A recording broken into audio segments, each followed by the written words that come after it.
দ্বিতীয়বারের মতন রাইয়ের সাথে বিয়ের পিঁড়িতে বসার অনির্বাণের এই সিদ্ধান্তের মধ্যে এবার আপত্তি করা শুরু করে দিল অনির্বাণের বাবা মা। হ্যাঁ বন্ধুরা, ভিডিওতে লাইক দিয়ে দেখতে থাকুন। অনির্বাণ বাড়ি ফিরে যাওয়া মাত্রই যখন ওর মাকে রাই সম্পর্কে সম্পূর্ণ কথা খুলে বলে, ঠিক সেই সময় অনির্বাণের মা অনির্বাণকে বলতে থাকে যে তুমি যদি আবারও ওই মেয়েটার সাথে দ্বিতীয়বারের মতন বিয়ের পিঁড়িতে বসার স্বপ্ন বনে থাকো, তাহলে আমি তোমাকে বলবো যে সেই স্বপ্ন আর কোনোদিনও তোমার পূরণ হবে না। কারণ অনেক কষ্টে কিন্তু ওর মতন একটা বন্ধত্ব সমস্যা নেওয়া মেয়েটার কাছ থেকে তোমার পিছা ছুটেছে অনির্বাণ। আমি চাই না যে দ্বিতীয়বারের মতন তুমি আবারও সেই একই ভুল কাজটা করো। তুমি একটা জিনিস লক্ষ্য করে দেখেছো যে তোমাদের মধ্যে বিন্দুমাত্র সেই কম্প্যাটেবিলিটিটা নেই।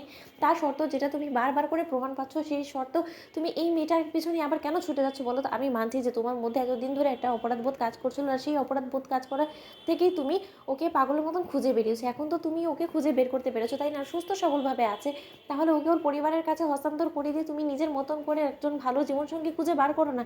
যে মেয়েটা কিনা তোমাকে কোনো সুখই দিতে পারবে না, যে আসা মাত্রই তোমার সাথে এক গাড়ি ভর্তি অশান্তি বয়ে নিয়ে আসে, সেই মেয়েটার সাথে তোমার সংসার করে কিসের এত ইচ্ছা মতো সেটাই মাথায় ঢুকছে না। ঠিক সেই সময় অনির্বাণ বলতে থাকে যে মা বাস জাস্ট স্টপ ইট, আমি আর সহ্য করতে পারছি না। আমি ডিসিশন যখন একবার নিয়ে ফেলেছি যে রাইয়ের সাথে আমি আবারও বিয়ের পিঁড়িতে বসবো, আর এটা ঈশা এবং ওর গোটা পরিবারের ইচ্ছা, সেটাই আমার ইচ্ছা। ঠিক সেই সময় অনির্বাণের বাবা বলতে থাকে যে না, সবসময় পরের ইচ্ছার উপরে তো ডিপেন্ড করতে পারে না তোমার লাইফটা, তাই না? হুট করে তোমার মনে হলো যে না, ওরা যে ডিসিশনটা নিয়েছে তোমাদের হয়ে, সেই ডিসিশনটা একদম পারফেক্ট।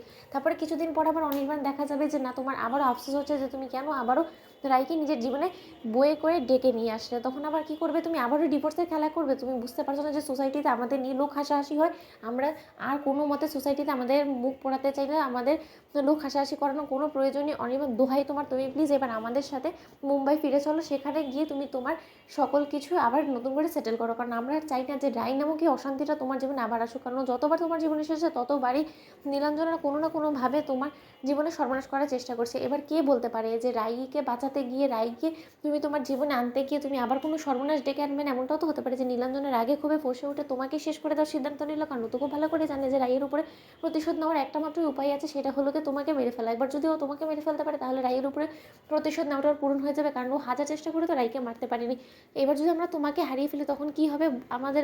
ঠিক সেই সময় অনির্বাণের বাবা বলতে থাকে যে দেখো অনি, তুমি যদি বিয়ের সিদ্ধান্ত নিয়েই থাকো, তাহলে আমি বলবো তোমাকে যে সেই সিদ্ধান্তটা তুমি ইমিডিয়েট ক্যান্সেল করে দাও। তুমি ওদের বাড়িতে ফোন করে জানিয়ে দাও যে তুমি এর মধ্যে আর নেই। তুমি কোনো মতে রাইকে নতুন করে তোমার জীবনে জায়গা দিতে পারবে না, কারণ তুমি তোমার জীবনে যথেষ্ট পরিমাণে অশান্তি ঝেলে ফেলেছো। আর আমরা নতুন করে কোনো অশান্তি চাচ্ছি না এবার আমাদের লাইফে। ঠিক সেই সময় অনির্বাণ বলতে থাকে যে মা ভাবি, তোমাদের আগেরবারও আমার বিয়েতে আপত্তি ছিল, এবারও যখন সেম কন্ডিশন, তাহলে আমি তোমাদেরকে বলবো কোনো রকম কোনো অশান্তি না সৃষ্টি করে তোমরা বরঞ্চ নিজেদের মতো করে টিকিট করে তোমরা মুম্বাই ফিরে যাও। কিন্তু আমি রাইকে আবারও বিয়ে করে বাড়িতে ফিরিয়ে আনবই, কারণ এটা ওর বাড়ি এবং আমার লাইফে ওকে ছাড়া আমি কাউকে জায়গা দিতে পারবো না, এবং আমার লাইফে কেউ নতুন করে আসতেও পারবে না।